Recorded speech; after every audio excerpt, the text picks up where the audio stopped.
ሰላም ጤና ይስጥልን ክቡራትና ክቡራን ውድ አድማጮቻችንና ተመልካቾቻችን መረጃዎችን ወደ እናንተ እናደርሳለን። አብራችሁን ቆዩ። ይህ አዋትቪ ነው። በምስራቅ ጎጃም ዞን በሉማሜ ከተማ አስተዳደር የሉማሜ ቁጥር 2 አንደኛ ደረጃ ትምህርት ቤት የትምህርት ጥራትን በተመለከተ ከተማሪ ወላጆች ጋር ውይይት አካሂዷል። በውይይቱም ከተገኝተው የመወያያ ሀሳቦችን ያቀረቡት የትምህርት ቤቱ ርዕሰ መምህርት ወይዘሮ ወርቄ ድረስ ትምህርት ቤቱ ከተመሰረተ ብዙ ጊዜው እንደሆነ አንስተው ነገር ግን ብዙ ያልተሟሉ ነገሮች እንዳሉ ጠቁመዋል።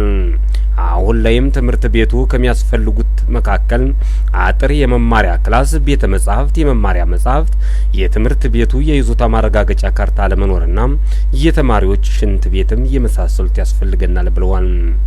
ወይዘሮ ወርቄ አክለውም ይህን የትምህርት ቤታችንን ችግር በገንዘብ በጉልበትና ሙያተኞቹም በሙያቸው እንዲሁም በህብረተሰብ ተሳትፎ መደገፍ ይኖርበታል ሲሉም ተናግረዋል። ወርቄ ድረስ እባላለሁ። የቁጥር 2 ትምህርት ቤት ርዕሰ መምህር ነኝ። እንደ በመማር ማስተማሩ ሂደት እንግዲህ ዘንድሮ ምንም አይነት የገጠመን ችግር የለም፣ ጥሩ ነው። መምህራን ስራቸውን በንቃት እየሰሩ ነው ያሉ፣ ተማሪዎችም በተመሳሳይ እና ያለን ተማሪም ካምነው ዘንድሮ አምና 500 ተማሪ ነበረን፣ ዘንድሮ ግን 754 ተማሪ መደበኛ ተማሪ ያለን፣ ቅድመ መደበኛ 155 ተማሪ ያለን። ስለዚህ እኛ የምንፈልገው የህብረተሰቡን ድጋፍ ነው። ያለ ህብረተሰብ ተሳትፎ ትምህርት ቤቱ መለወጥ ስለማይችል የህብረተሰብ ድጋፍ እንፈልጋለን።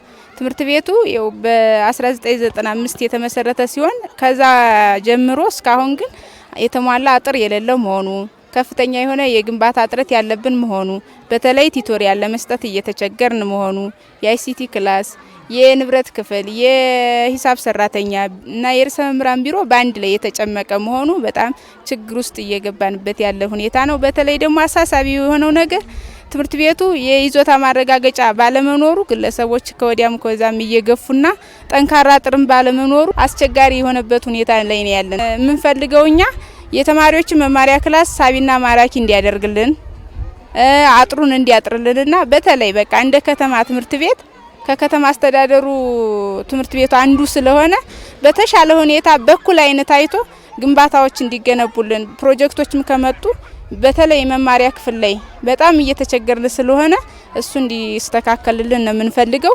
በውይይቱ ሲሳተፉ ካገኘናቸው ወላጆች መካከል አንዳንዶቹ እንደተናገሩት ከዚህ በፊትም ለትምህርት ቤቱ ግንባታ ብዙ ጊዜ ድጋፍ ሲያደርጉ እንደነበር ገልጸው አሁን ላይም ይህንን ትምህርት ቤት በገንዘብም ሆነ በጉልበት እንደሚደግፉም ገልጸዋል። ይህ ትምህርት ቤት ግን የከተማ ትምህርት ቤት አይመስልም። ችግሩ ምንድነው ስንል ከትምህርት ቤቱ መረዳት እንደምንችለው የማህበረሰብ የተሳትፎ ችግር አለበት ማለት ነው። አንድ ትምህርት ቤት ደግሞ ያለ ማህበረሰብ ተሳትፎ መቀጠልም አይችልም፣ ሁለንተናው እየደቀቀ ነው የሚሄድ። ስለዚህ ማህበረሰቡ ትምህርት ቤቱ እንደ ባለቤትነት መውሰድ መቻል አለብን ነው። ይህንን ለማድረግ ከጥር ጀምሮ ጥር ተብሎ የተነሳው ሀሳብ አለ እንጂ ሌሎች ብዙ አንገብጋቢ ችግሮች ይኖራሉ። የዚህን ትምህርት ቤት ችግር ቀረፍን ማለት የልጆቻችንን ችግር ቀረፍን ማለት ነው። ይህንን ተግባራዊ ብናደርገው ጥሩ ነው። 200 ብር መዋጮ የተባለው 200 ብር መነሻ ሆኖ የተሻለ ከዚህ እስከ 500 ብር ድረስ አንድ ሰው ቢያወጣና የትምህርት ቤት ቢደገፍ የተሻለ ይሆናል። ይህንን ለውጥ የምናገኘው ተማሪዎች ላይ ነው የሚል አስተያየት ስላለኝ ነው። ይሄ የትምህርት ቤት የቆዳ ስፋቱ ቢያንስ ከአንድ ጋሻ መሬት ያላነሰ ቦታ ነው ያለው።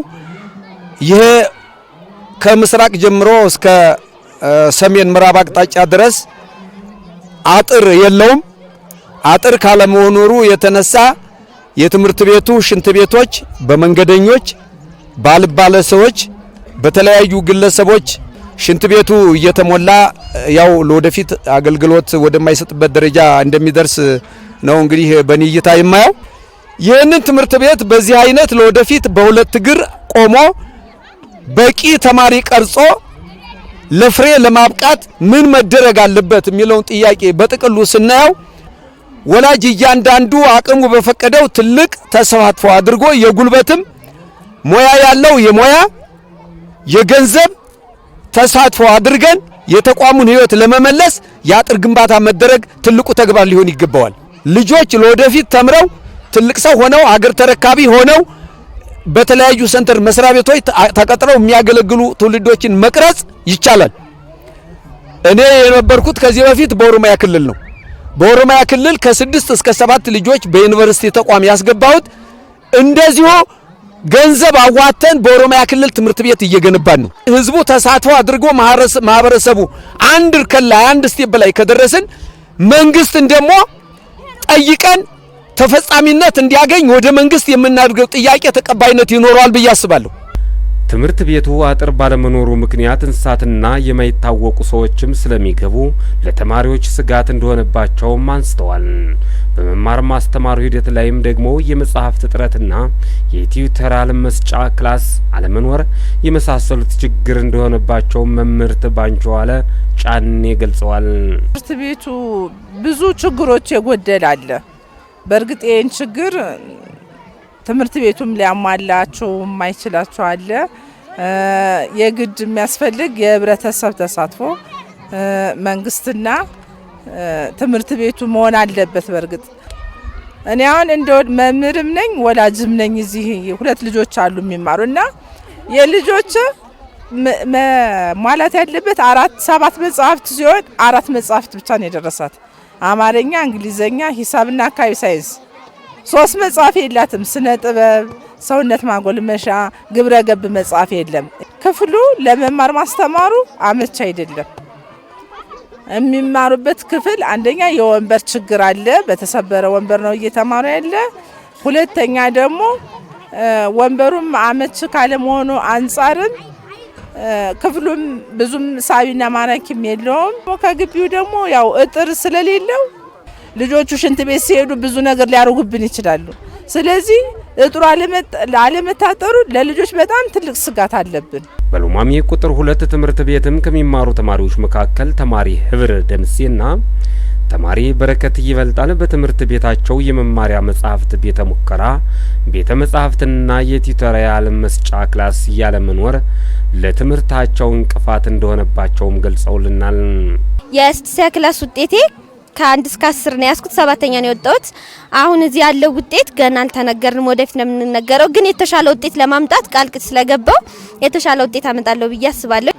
መምህራን በቃ ብዙ ገዛ እያደረጉልን ያሉት ለኛ ለነሱ የተለየ ትኩረት ነው የሚሰጡን። ልክ እንደ እናታችን ነው እዚህ የሚንከባከቡ። ከዛ ባለፈ እኮ እዚህ ክላስ ሲያጡ እሱ ሾሎ ጋር ለራሱ የሚያስተምሩን ጊዜ አላቸው። ክላስ እዚህ ጋር ሲያጡ ወንበር ፈላልገው ከይትም ብለው ወንበር ደርድረው ያስተምሩናል። በዛ ገዛ ቤታችን ውስጥ የተለያዩ ቤተሰቦቻችን የተለያዩ ገዛ ያድርጉልናል። ቤታችን የምናጠናበት ፕሮግራም አለን። በትምህርታችን ላይ ብዙ አይነት ችግሮች ያጋጥሙናል።